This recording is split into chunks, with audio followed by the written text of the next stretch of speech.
حبايب قلبي عاملين ايه؟ يا رب تكونوا بخير. لا اول مره تشوفوا قناتي ما تنسوش الاشتراك في القناه وتفعلوا زرار الجرس علشان يوصلكم كل فيديوهاتي الجديده. وكمان اصحابي وحبايبي اللي بيتابعوني على فيسبوك ما تنسوش تعملوا لايك ومتابعه للصفحه وشير للفيديو، واللي عايز قراءه خاصه يتابعني على تيك توك. بعمل لايفات هناك، تعالوا معايا على تيك توك اعمل لكم القراءات اللي انتوا عايزينها. طيب النهارده هنعمل مع بعض قراءه، هنشوف مدى تعلق حبيبك بيك وقد ايه انت حاجه مهمه في حياته، وهنعرف هل هو مكتفي بيك وانت مالي عينه وعايزك لوحدك، ولا بيقارن بينك وبين حد تاني كان في حياته او اوريدي في حياته دلوقتي، وايه هي اهميتك في حياته. هل انت حاجة مهمة في حياته ولا ممكن يعيش حياته من غيرك عادي. هنشوف مع بعض كده، بسم الله.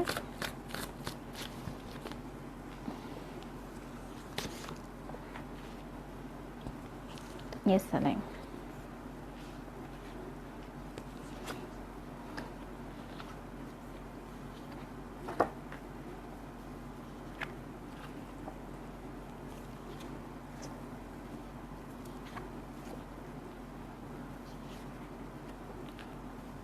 طيب هنبتدي مع بعض القراءة.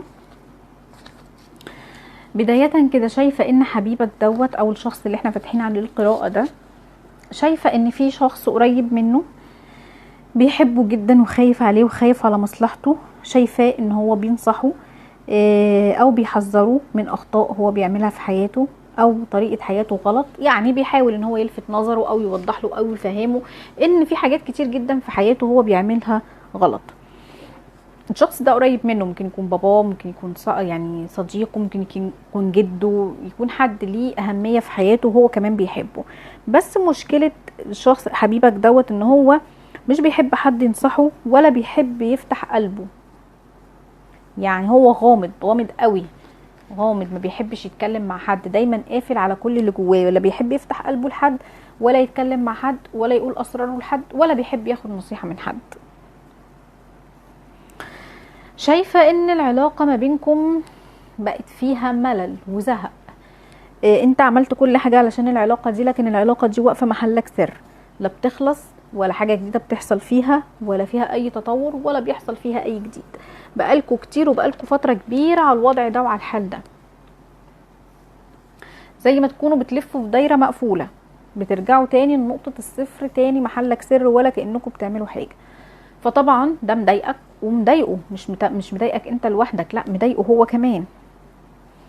طيب شايفاكوا بعيد عن بعض، في مسافات ما بينكم وما بين بعض. شايفه ان ممكن كمان تكون العلاقه دي ممكن شويه تكون علاقه انترنت، متباعدين في المسافه، يعني انت في بلد وهو في بلد، او متخاصمين.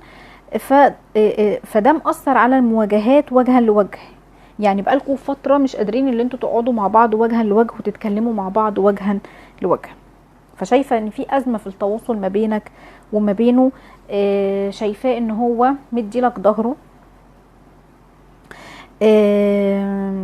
مش مركز معاك، مش يعني بعيد عنك. انت شايف ان الشخص ده من وجهة نظرك ان انت عملت كل حاجة علشانه، لكن هو ضحى بيك علشان حاجة تانية، من اجل بقى علاقة تانية، من اجل ماديات، من اجل ضغوط، من اجل ظروف. يعني حاسس ان هو بدل ما يحارب علشانك حارب، يعني حاربك انت، او حارب في وشك انت، او حاربك انت. وانت من وجهة نظرك شايف ان هو لا مجبور ولا مقهور ان هو يعمل معاك كده، تمام. فانت جاي لك احساس كبير جدا ان دي ندالة، وان هو داس عليك وبيعاملك بطريقة مش حلوة، فدي ندالة من وجهة نظرك بالنسبة له. فانت مش ملتمس له العذر، انت حاسس ان هو ندل معاك او ان هو ضحى بيك. طيب زي ما قلت لك الشخص ده غامض ومغرور ومتكبر، وشايفاه ان هو اتعالى عليك كتير قوي، اتعامل معاك بغرور، وانت شايف ان هو كان قاصد ان هو يعمل كده معاك، وعارف ومتأكد ان هو كان يقدر ان هو يعمل حاجة علشانك وما عملهاش. بتيجي عليك اوقات بتحس ان هو عايزك ان يعني تعمل حاجات انت مش عايز تعملها، او يجبرك ان انت تتحمل وضع انت مش عايز تتحمله، او تعمل اشياء انت مش متقبلها او ضد مبادئك او ضد عاداتك او ضد تقاليدك، لكن بتحس ان هو طول الوقت بيضغط عليك علشان تعمل كده، علشان تتقبل اوضاع انت مش قابلها. فبيتبع معاك اسلوب الضغط والاستفزاز، فبيخرج فيك اسوأ ما فيك، وبيستفزك ان انت ممكن كمان تقوله كلام صعب، او ان انت تغلط فيه، او ان انت تخرج عن شعورك وتقول كلام ما ينفعش ان انت تقوله، او مش من عادتك ان انت تقوله، لكن من كتر استفزازه ليك بيخليك ان انت تطلع اسوأ ما فيك. ده طريقته كده، واسلوبه وطريقته صعبة. شايفة كمان ان البعض منكم ممكن تكون العلاقة دي سرية شوية. تمام. طيب هنسحب ورق تاني.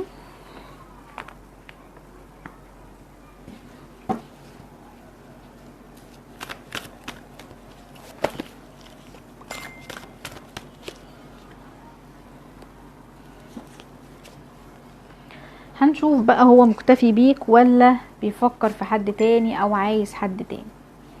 طيب انا شايفاه مش بيقارنك انت بحد، لا هو بيقارن نفسه، وبيقارن العلاقة بالعلاقات اللي حواليه. دايما دايما دايما باصص للي حواليه، دايما شايف اللي حواليه علاقتهم سعيدة وهو لا، دايما شايف اللي حواليه علاقتهم مستقرة وهو لا. فده برضو حاجة صعبة، ان هو طول الوقت قاعد هو مش بيقارنك انت، بيقارن العلاقة، لكن برضو دي حاجة صعبة. لكن هو يعني بيقارن العلاقات، لكن هو مش شايف هو بيعمل ايه، مش شايف الاخرين بيعملوا ايه في العلاقة وهو بيعمل ايه. العلاقة دي بايظة بسبب بروده، وبسبب عنده، وبسبب ان كل واحد منكم بيتجنب التاني وبيتجنب الكلام مع التاني، لان انت عارف ان هو بيستفزك وبيخرج اسوأ ما فيك، فانت بتتجنب الكلام معاه وهو برضو بيتجنب الكلام معاك. تمام. فهو ده من الاسباب الكبيرة للجاب او للمشكلة اللي ما بينك وما بينه. انا شايفة ان انت بالنسبة له شخص جذاب جدا، بيحب كل حاجة فيك، لان هو من الناس اللي بينجذب قوي للشكل او بيهتم قوي بالمظهر، فهو حابب كل حاجة فيك، اهتمامك بنفسك، شياكتك، اناقتك. انت بالنسبة له شخص جذاب جدا. طيب شايفة كمان ان هو مشكلته في القيود اللي حواليكوا، في مشاكل، في قيود. القيود دي ان انت طول الوقت شايفه ان هو انسان مقصر، وهو طول الوقت شايف نفسه ان هو انسان مقهور وبيلوم نفسه، وان هو اضطر ان هو يبعد عنك علشان في ظروف ما حواليه هي اللي جبراه ان هو يبعد عنك. طيب كمان شايفة ان في اختلافات ما بينكم، ممكن اختلافات في الجنسية، العادات، التقاليد، الوضع المادي، الاقتصادي، الاجتماعي، في اختلافات ما بينكم. ممكن هو كان في الاول فاكر ان الاختلافات دي عادي، مش ممكن ان هي تأثر على العلاقة او مش هيحصل حاجة بسببها، لكن بعد فترة حس بفجوة، لان هو لا عارف يطبعك بطباعه ولا انت عرفت تمشيه زي ما هو عايز. دي بقى المشكلة، ان هو عايز يمشيك زي ما هو عايز او يطبعك بطبعه، وانت برضو عايزه يمشي زي ما انت عايز. فهي دي المشكلة اللي ما بينك وما بينه، كل واحد متمسك بآرائه، وكل واحد متمسك بحياته، فهو شايف ان مفيش حل وسط، شايف ان انت يعني عايز تاخده في سكتك وهو عايز ياخدك في سكته.